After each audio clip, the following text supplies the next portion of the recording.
आज प्रस्तुत है चाणक्य नीति का 18वां और अंतिम अध्याय। 18वें अध्याय के प्रारंभ में श्री चाणक्य गुरु का महत्व बताते हैं।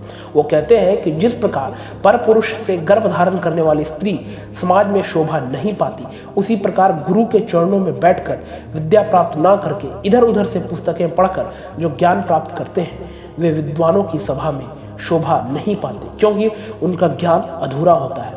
अधूरे ज्ञान के कारण वे शीघ्र ही उपहास के पात्र बन जाते हैं। आगे समझाते हैं कि उपकार का बदला उपकार से देना चाहिए और हिंसा वाले के साथ हिंसा करनी चाहिए।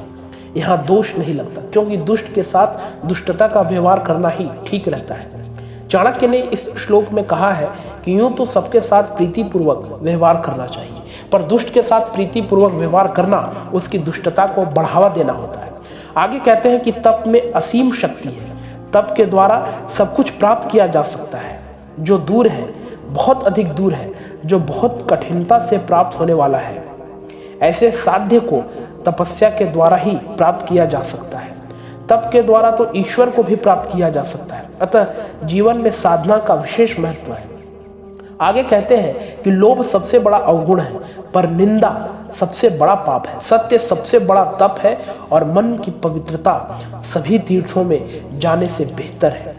सज्जनता सबसे बड़ा गुण है और यश सबसे बड़ा आभूषण है। आगे कहते हैं कि शक्तिहीन मनुष्य साधु होता है, धनहीन व्यक्ति ब्रह्मचारी होता है, रोगी व्यक्ति देवभक्त होता है और बूढ़ी स्त्री पतिव्रता होती है। भाव यह है कि ये सभी लोग असमर्थ रहने के कारण ही ऐसे हैं। अतः जो व्यक्ति प्रयास नहीं करता, परिश्रम नहीं करता, वह आलसी और निकम्मा होकर अपने आप को ऐसा बना लेता है। परिस्थितियों से घबराकर मुंह मोड़ लेना कायर मनुष्य का काम है।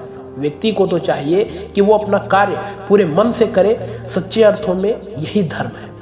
सांप के दांत में विष होता है, मक्खी के सिर में विष होता है, बिच्छू की पूंछ में विष होता है, लेकिन दुष्ट व्यक्ति के पूरे शरीर अर्थात सारे अंगों में विष होता है। भाव यह है कि दुर्जन व्यक्ति हर प्रकार से सज्जनों को कष्ट पहुंचाने वाला होता है। उसका साथ किसी भी रूप में सुखकारी नहीं है। बुद्धिमान व्यक्ति सदैव ऐसे दुष्ट व्यक्ति से बचकर चलते हैं, क्योंकि दुर्जन व्यक्ति के सारे अंगों में विष भरा होता है। आगे समझाते हैं कि हाथ की शोभा दान से होती है, न कि कंगन पहनने से होती है। शरीर की शुद्धि स्नान से होती है, न कि चंदन लगाने से होती है। बड़ों की तृप्ति सम्मान करने से होती है, न कि भोजन कराने से। शरीर की मुक्ति ज्ञान से होती है, न कि शरीर का श्रृंगार करने से। भाव यह है कि आडंबरों से शरीर को शुद्ध नहीं किया जा सकता। दान देने, स्वच्छ जल से स्नान करने, बड़ों का सम्मान करने और उचित ज्ञान प्राप्ति से ही मनुष्य का जीवन सफल होता है। जिन सज्जनों के हृदय में परोपकार की भावना जागृत रहती है, उनकी तमाम विपत्तियां अपने आप दूर हो जाती हैं और उन्हें पग पग पर संपत्ति एवं धन की प्राप्ति होती है। आगे समझाते हैं कि भोजन, नींद, डर, संभोग, ये सभी गुण मनुष्य और पशुओं में समान रूप से दिखाई और पाई जाती है। पशुओं की अपेक्षा मनुष्य में केवल ज्ञान मतलब बुद्धि एक विशेष गुण है जो अलग बनाता है। अतः ज्ञान के बिना मनुष्य पशु के समान ही हो जाता है। और आगे समझाते हैं कि नीचे की ओर देखती हुई अधेड़ वृद्ध स्त्री से कोई पूछता है कि अरे बोलो, तुम नीचे क्या देखती हो? पृथ्वी पर तुम्हारा क्या गिर गया है? तब वह स्त्री कहती है, अरे मूर्ख, तुम नहीं जानते, मेरा युवावस्था रूपी मोती नीचे गिरकर नष्ट हो गया है।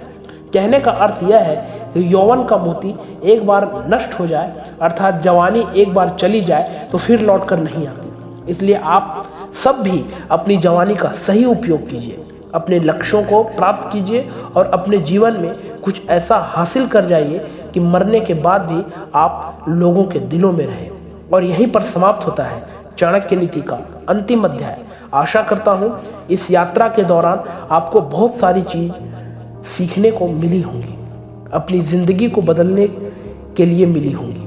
बहुत ही जल्द आप लोगों के लिए लेकर आऊँगा अगली मोटिवेशनल सीरीज। धन्यवाद।